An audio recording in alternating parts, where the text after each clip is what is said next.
The first sign something was wrong wasn't the gate itself. It was the silence. Normally, when I drove up the mountain road toward my cabin, there was a familiar rhythm to it. The crunch of gravel, the wind moving through pine needles, the distant creak of the old cattle guard near the bend. That afternoon, the road felt muted. Too clean. Too controlled. Like someone had tidied up a place that was never meant to be tidy. I rounded the last curve and saw it. My gate. Not just closed, but sealed. Bright orange warning tape stretched across the steel bars. A brand new lock hung where my weathered chain used to be. Bolted to the post was a laminated notice in an HOA blue folder, flapping smugly in the breeze. Access revoked. Unauthorized structure. HOA authority. I just sat there in my truck, engine idling, staring at it. This gate wasn't decorative. It wasn't symbolic. It had been there longer than the subdivision below the ridge, longer than the HOA itself. It marked the entrance to my land, 40 acres of forest, creek, and an off-grid cabin I'd rebuilt board by board after inheriting it from my uncle. Every survey, every deed, every county map agreed on one thing: this road, this gate, this land mine. And yet here was an HOA, bold enough to slap a lock on it like they were putting a parking ticket on a shopping cart. I got out of the truck and walked up to the notice. According to the paper, my unauthorized gate violated newly enacted HOA safety guidelines. Apparently, emergency vehicles required unrestricted access, and my gate posed a liability risk to residents of Pine Hollow Estates, the development that had quietly grown downhill from my property over the last few years. I laughed once. Short. Sharp. Pine Hollow Estates didn't exist when my cabin was built. Their residents didn't own an inch of this road. And emergency vehicles? That was rich, considering the only reason they could even reach their houses was because this same road cut across my land before connecting to the county highway. A detail they'd apparently forgotten. I cut the engine and leaned against the hood, letting the mountain air cool my irritation. This wasn't my first run-in with an HOA, and experience had taught me one thing: they never start with conversation. They start with authority theater, letters, seals, locks, and confident assumptions that no one will push back. Most people don't. I pulled out my phone and snapped photos. The lock. The notice. The gate. The survey marker just 10 feet away that clearly stamped the county insignia and parcel number matching my deed. Then I called the number listed on the notice. It rang twice. Pine Hollow Estates Homeowners Association, Compliance Office. A woman answered, clipped and practiced. "This is Brenda." "Hi, Brenda," I said calmly. "I'm standing at the gate to my cabin. The one-year association just locked." There was a pause. Papers shuffled. "Yes, sir," she said. "That gate is non-compliant. It blocks a community access road." "It blocks my road," I replied. "On my land." Another pause, longer this time. "Our records show that road as essential infrastructure for Pine Hollow residents," she said. "The board voted this morning to secure it."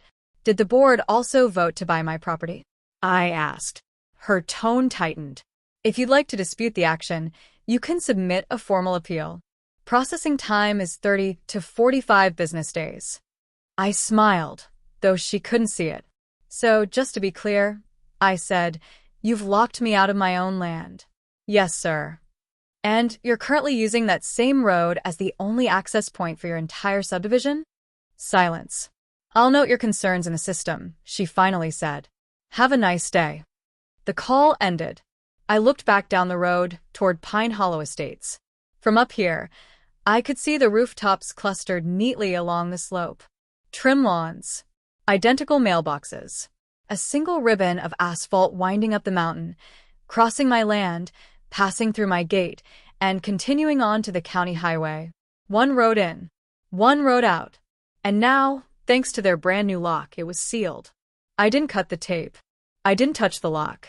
I didn't argue with Brenda or threaten legal action. Instead, I walked back to my truck, turned around, and drove down to the far end of my property, where that same road exited my land and officially met the county line. There I parked, stepped out, and took one more photo. Then I pulled out my toolbox. If the HOA wanted to play authority games, I was happy to let them go first. They just didn't realize yet that they'd locked the wrong gate and trapped themselves on the wrong side of it. By the time the sun dipped behind the ridge, I had everything I needed. The far end of the road, the part the HOA had always treated like a public utility, was quiet. No signs. No notices. No orange tape. Just a clean strip of asphalt crossing from my property onto county land, used daily by dozens of Pine Hollow residents who had never once questioned whose land they were driving on. That was the HOA's biggest weakness. They assumed access was the same thing as ownership. I knelt beside the old survey stake, brushing dirt off the metal cap until the stamped parcel number caught the fading light. Same number as my deed. Same number the county assessor had on file. Same number I'd paid taxes on every year without missing a beat. I pulled out my folder, creased, weathered, and far more powerful than any laminated HOA notice. Inside were copies of the deed, the recorded easement map, and the survey conducted when my uncle rebuilt the cabin decades earlier. There it was in black and white. Private road. Conditional access. Revocable at owner's discretion. The HOA didn't own an easement. They had been tolerated. I worked fast, but not sloppy. The new gate I installed wasn't aggressive. No spikes, no threats, no warnings in red letters. Just a solid steel swing gate set neatly at the boundary line, where my land ended and the county's began. A clean lock. A small, polite sign. Private property. No unauthorized access. Nothing more. By the time I finished, the stars were coming out. I stepped back, wiped my hands on my jeans, and looked down the road toward Pine Hollow Estates. Still lights on. Still life moving. Still unaware. I drove home, smiling. The next morning, my phone started buzzing before I'd finished my coffee. First call, unknown number. I let it ring. Second call, same number. Then a voicemail. This is Mark Reynolds with Pine Hollow Estates. We need to speak with you immediately regarding a serious access issue. I waited an hour before calling back. Mark, I said, keeping my voice relaxed. What seems to be the problem? Your gate, he snapped. You've blocked the community road. Interesting, I replied. Yesterday, your HOA told me that road wasn't mine. That's not what. He stopped himself. Our residents can't leave. Deliveries are stuck. School buses are turning around. I glanced out the window toward the mountains. Sounds inconvenient. You can't just shut down access like this, he said. That road services over 60 homes. And yet, I said, your association had no issue locking my gate and denying me access to my cabin. Silence crackled through the line. That was a compliance action, he said carefully. Temporary. So is mine, I replied. His tone shifted, less aggressive now, more corporate. Let's be reasonable. We'll remove the lock from your gate, and you'll remove yours. Reasonable would have been calling me first, I said. Or checking the deed. Or noticing the survey markers you drove past every day. Another pause.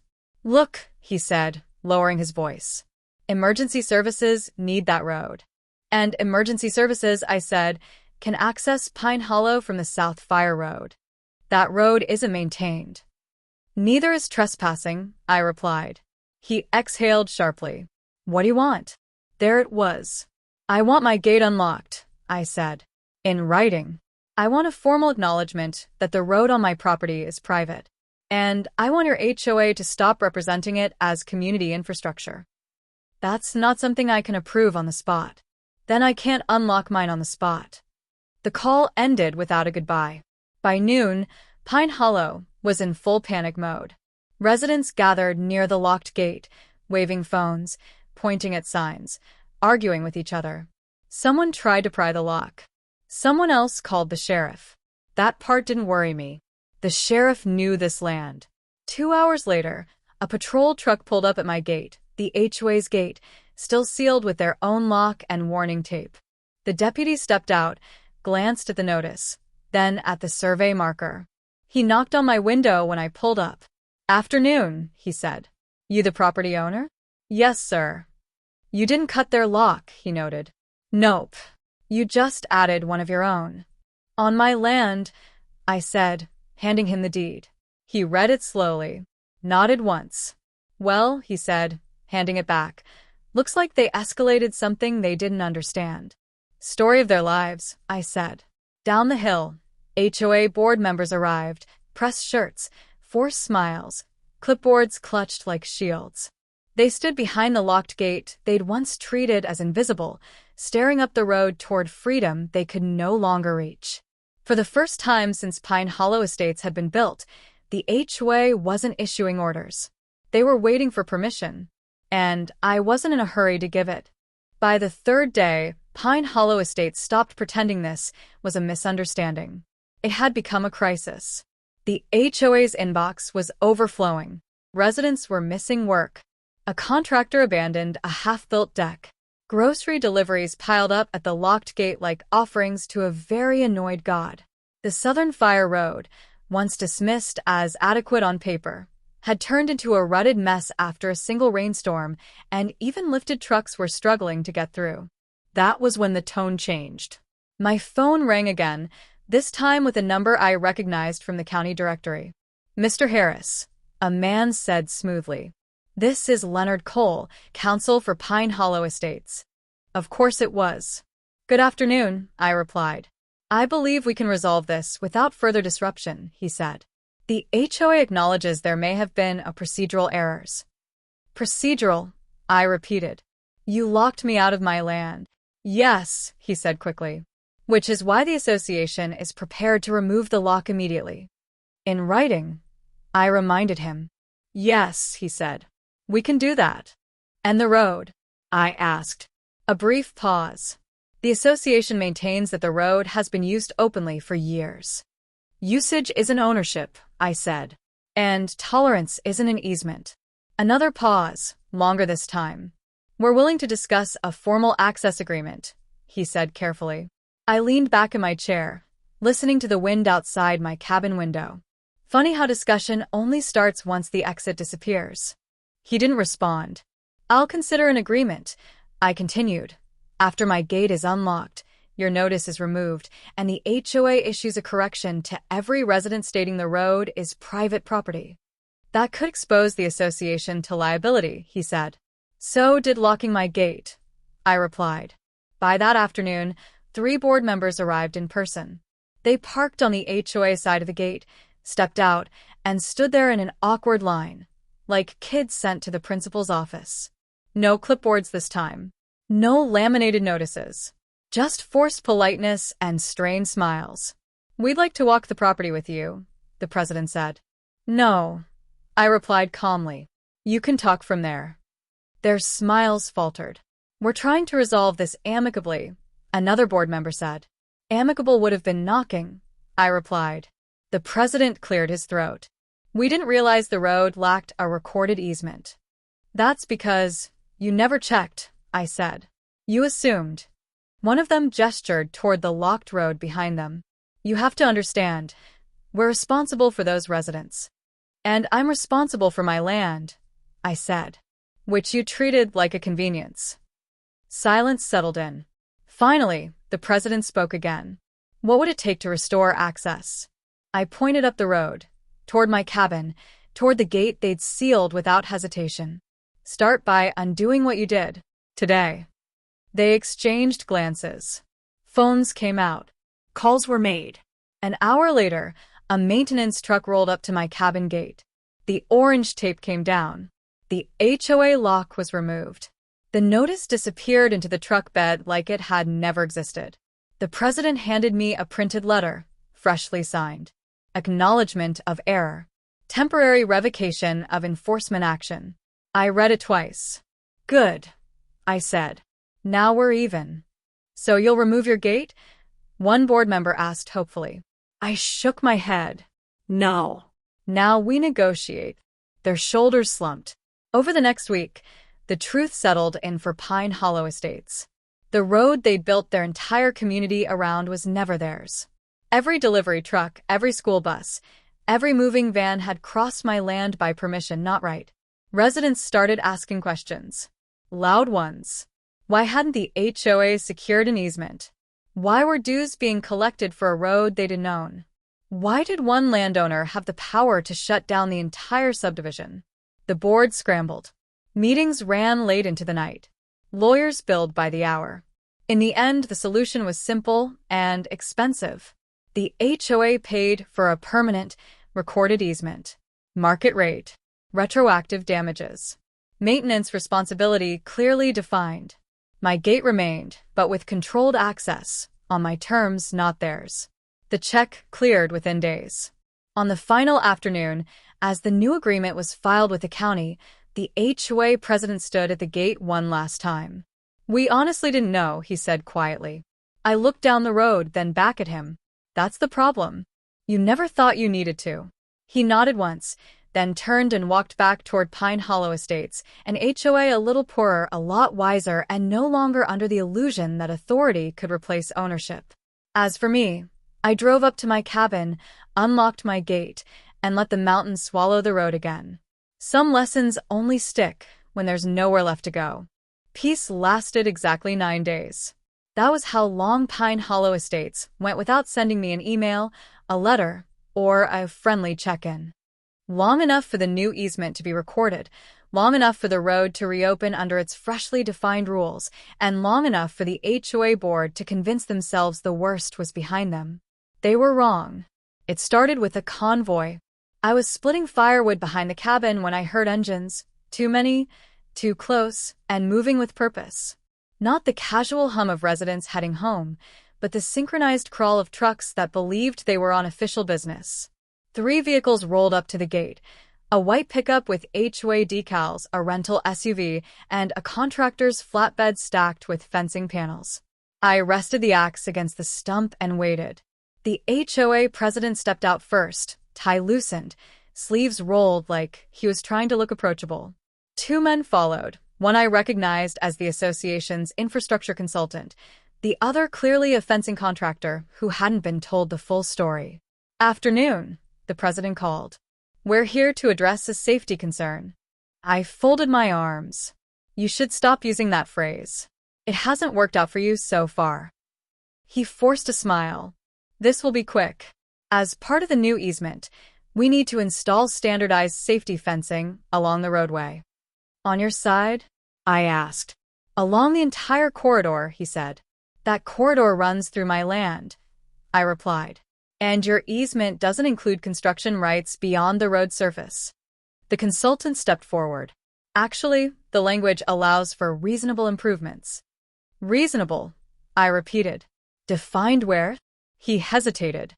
I reached into my jacket and pulled out the easement agreement. Folded. Annotated. Tabbed. "Right here," I said, flipping it open. "Surface maintenance. Drainage control. Snow removal. That's it. No fencing. No signage. No structures without written consent." The contractor shifted uncomfortably. I just install what I'm told." "I know," I said. "Which is why you should get back in your truck." The president's jaw tightened. "You're being obstructive." "No," I said calmly. "I'm being consistent. Something your board struggles with." Behind him, one of the HOA trucks had already begun unloading panels. That was their second mistake. "Stop," I said, my voice cutting through the noise. They didn't. A panel hit the ground with a metallic clang. I pulled out my phone and dialed the county planning office. Speaker on. "County planning, this is Elaine." "Hi, Elaine," I said. "This is the owner of Parcel 47B. I have an HOA attempting unauthorized construction within a recorded easement. I believe that violates Section 12.4. There was a pause. Papers rustled. "Yes," she said. "It does." The unloading stopped. "Would you like enforcement notified?" she asked. "Yes, please." The president held up his hands. "Let's not escalate." "You escalated," I said. Again. 20 minutes later, a county inspector arrived. Clipboard. Vest. Zero patience. He reviewed the agreement, surveyed the panels, and turned to the HOA president. "You don't have permission for this." "We're just trying to protect residents," the president protested. "Then protect them on your land," the inspector replied. The contractor packed up without a word. That should have been the end of it. It wasn't. 2 days later, residents started complaining about me. Apparently, the HOA had circulated a memo suggesting that the landowner was being difficult, uncooperative, and posing an ongoing risk to community harmony. That was their third mistake, because residents started asking why. Why did one landowner have this much control? Why hadn't the HOA secured full rights before building? Why were dues increasing to cover unexpected legal expenses? The answers didn't make the board look good. By the next meeting, attendance tripled. Voices were raised. Motions were challenged. A recall vote was whispered about in the parking lot. And then came the survey. An independent one. Paid for by the residents. It confirmed what I'd been saying from day one. The road cut deep through my property, far beyond what most homeowners had ever imagined. Their community artery existed by tolerance and paperwork luck, not foresight. The board tried one last move.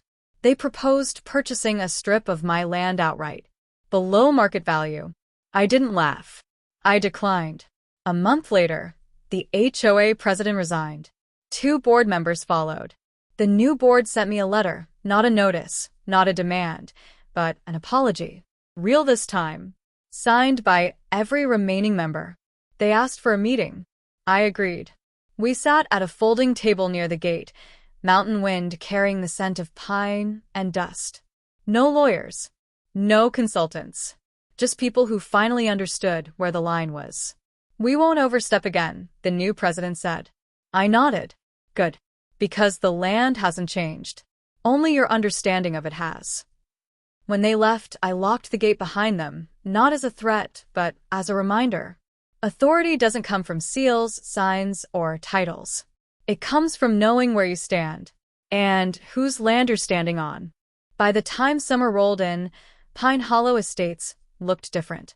Not physically, same houses, same trimmed lawns, same banners advertising block parties and community unity. But the energy had shifted. Where the HOA once moved with unchecked confidence, it now moved carefully. Emails were softer. Notices were phrased like requests. And every decision involving the road came with a new phrase I'd never heard from them before. Pending landowner approval.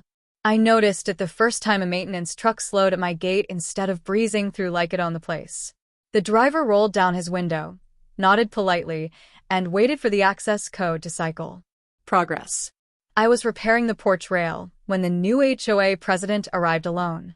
No entourage. No clipboard. Just a man in jeans and a sun-faded cap, holding a manila envelope like it actually meant something. Mind if I sit? He asked, gesturing to the bench near the gate. I shrugged. It's your legs.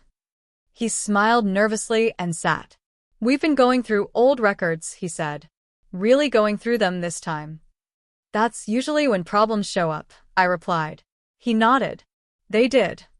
Inside the envelope were copies, old zoning approvals, development proposals, and something I hadn't seen before, early correspondence between the developer and the original HOA board. One line was highlighted. Temporary access via private parcel. Easement to be finalized post-construction. Post-construction never happened, he said quietly. No, I agreed. It didn't. He looked up at the road, then back at me. They gambled you'd never notice. They gambled I wouldn't care. I corrected. He sighed. We're trying to clean that up. That was new too. Not defend. Not justify. Clean up. We've had residents threaten lawsuits, he continued. Against the HOA. Against the original developer. Some even asked if you could shut the road again. I raised an eyebrow. They miss being trapped already? Funny, he said, then sobered. They're scared. They realized how fragile things were. I leaned against the railing. That fear came from assumption. You all assumed access was permanent because no one questioned it. He nodded slowly.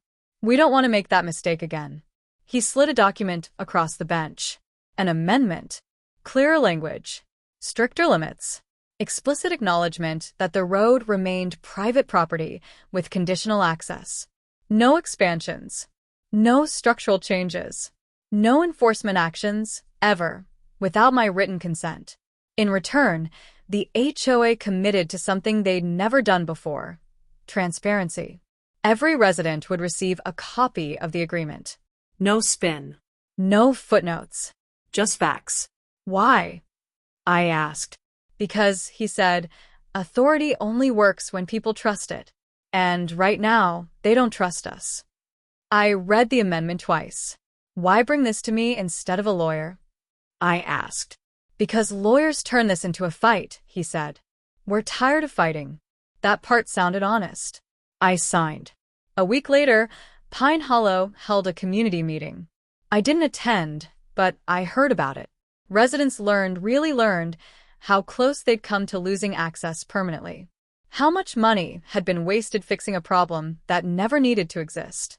How easily confidence had turned into negligence. Questions were asked. Answers were uncomfortable. And something rare happened. The HOA apologized. Publicly. On record. Summer passed quietly after that. No surprise inspections. No new safety initiatives. No bold assumptions. The road was maintained. The gate was respected. And the mountain went back to being what it had always been: indifferent to paperwork, unmoved by titles. One evening, as the sun dipped low and the air cooled, I stood by the gate and watched a line of cars head down toward Pine Hollow. Families. Kids. Headlights flicking on one by one. They waved sometimes now. I waved back. Not because I owed them anything, but because boundaries once understood make neighbors possible. The gate clicked shut behind the last car. Solid. Quiet. Properly placed. And for the first time since the HOA had sealed it with orange tape and misplaced confidence, the road felt like what it was meant to be all along. A passage. Not a possession. Fall came early in the mountains. The mornings grew sharper. The kind of cold that crept in quietly and reminded you winter was always waiting its turn. The aspens along the ridge flared gold, and the road, my road, crackled under tires with fallen leaves instead of tension. I thought the story was finished. That's usually when life tests the assumption. It happened on a Thursday afternoon, just as the first real storm of the season rolled in. Low clouds pressed against the trees, and the wind carried that heavy stillness that meant snow wasn't far behind. I was inside the cabin when my phone rang. County number. Mr. Harris. The dispatcher said, measured but urgent. We have a situation at Pine Hollow Estates. Power outage. Medical concern. The South Fire Road is impassable. I closed my eyes briefly. What do you need? I asked. Emergency access confirmation, she said. Your gate is the fastest route. I'll open it, I said immediately. Send them through. There was no hesitation. No paperwork. No conditions. I pulled on my jacket, stepped outside, and keyed the gate open just as the first flakes started falling. Minutes later, headlights cut through the gray. An ambulance. A utility truck. A sheriff's unit behind them. They passed through smoothly, just as the agreement had always intended. Access when it mattered, respect when it didn't. I stood there as the last vehicle disappeared down the slope. The gate closed again with a solid, familiar click. Later that evening, the new HOA president called. I wanted you to hear it from me, he said. The residents stable. Power's back. And thank you. You didn't need to thank me, I said. That's what the road is for. He paused. Still. The old board would have made this harder. They would have panicked. Or argued. Control does that to people, I replied. So does losing it. He laughed softly, then grew serious. A lot of residents asked why you didn't shut us out again. After everything. I looked out the window at the snow dusting the trees. Because the point was never to trap anyone. It was to be seen. That answer seemed to settle something. Over the next weeks, something unexpected happened. The HOA started asking before acting. Before trimming trees near the road. Before scheduling heavy trucks. Before even repainting the faded center line. They asked. And every time I answered. Sometimes yes. Sometimes no. Always clear. Boundaries don't cause conflict. Ignoring them does. Winter settled in fully by December. The road held up well, maintained exactly as the agreement required. Snowplows respected the limits. Contractors stayed within the easement. And the gate, once a symbol of defiance, became routine. Just another part of the landscape. On the last day before the holidays, I found a small package hanging from the gate. No return address. Just a card taped to the top. Inside was a hand-carved wooden sign. Thank you for the road. No HOA logo. No board signature. Just a handful of names written in pen on the back. I hung it inside the cabin above the door. That night, as the fire crackled and the wind moved through the trees, I thought back to the orange tape. The lock. The notice that claimed authority without understanding. They'd tried to seal something they didn't own. And in doing so, they'd revealed everything they didn't know. Land doesn't argue. It doesn't negotiate. It just is. The people who live around it, though, they have a choice. They can assume. Or they can learn. By winter's end, Pine Hollow Estates had done both. And only one of those lessons stuck. When spring eventually returned, the snow melted, the creek swelled, and the road opened fully once more, quiet, steady, and properly respected. I drove up to the cabin one final time that season, passed through the gate, and paused to look back down the mountain. Same road. Different understanding. Some gates are meant to keep people out. Others exist to remind everyone exactly where they stand. Spring arrived the way it always did in the mountains, slow at first, then all at once. Snowmelt turned the creek loud and restless. Mud replaced ice along the shoulders of the road.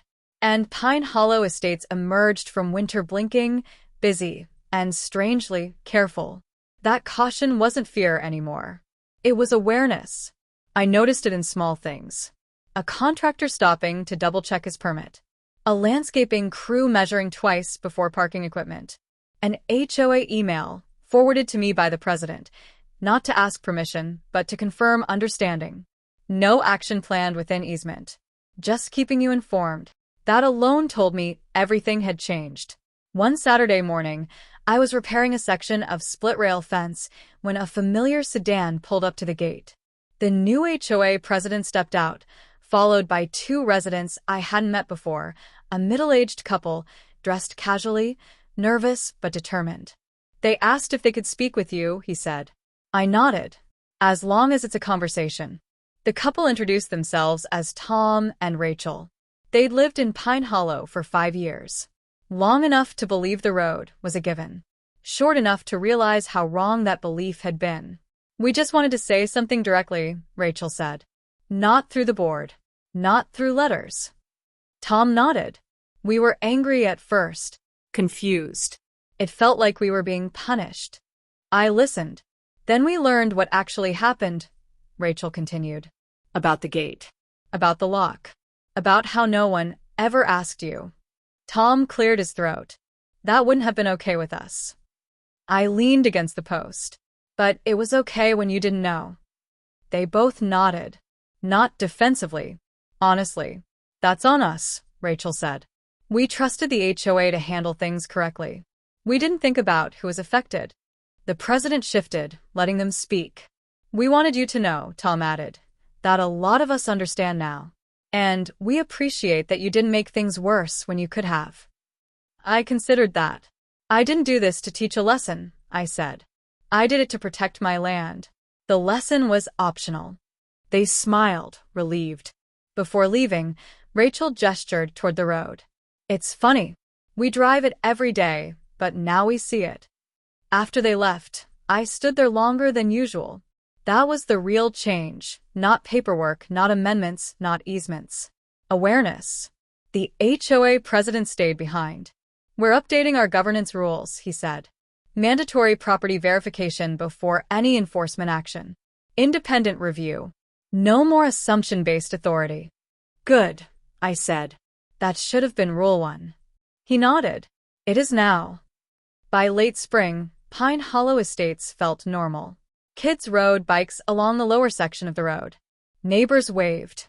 The HOA focused on things HOAs were supposed to focus on: trash schedules, landscaping standards, community events. Not control. On my end, Life returned to its quiet rhythms. Cabin repairs. Long evenings on the porch. The road doing what roads do best, connecting without demanding ownership. One afternoon, I received a final letter from the HOA. Not a notice. A record. It officially closed the incident, archived the violation, and acknowledged that the original enforcement action had been improper. Signed. Dated. Filed. No fine print. I placed it in the same folder as my deed, slid it onto the shelf, and forgot about it. That night, a storm rolled in, spring thunder echoing through the valley. Rain drummed on the roof, heavy and clean. The power flickered at Pine Hollow. It stayed on at my cabin. The road held. The gate held. Everything worked the way it should when people stop forcing what doesn't belong to them. Weeks later, as summer approached again, I drove down the road and passed through the gate, watching Pine Hollow spread out below, quiet, orderly, no longer pretending the land was something it wasn't. I didn't feel victory. I felt resolution. The HOA learned the difference between access and authority. The residents learned the value of asking. And I learned something too. Sometimes the strongest boundary you can set isn't a wall or a lock. It's clarity. The gate closed behind me with a familiar sound. Not defiant. Not symbolic. Just correct. End.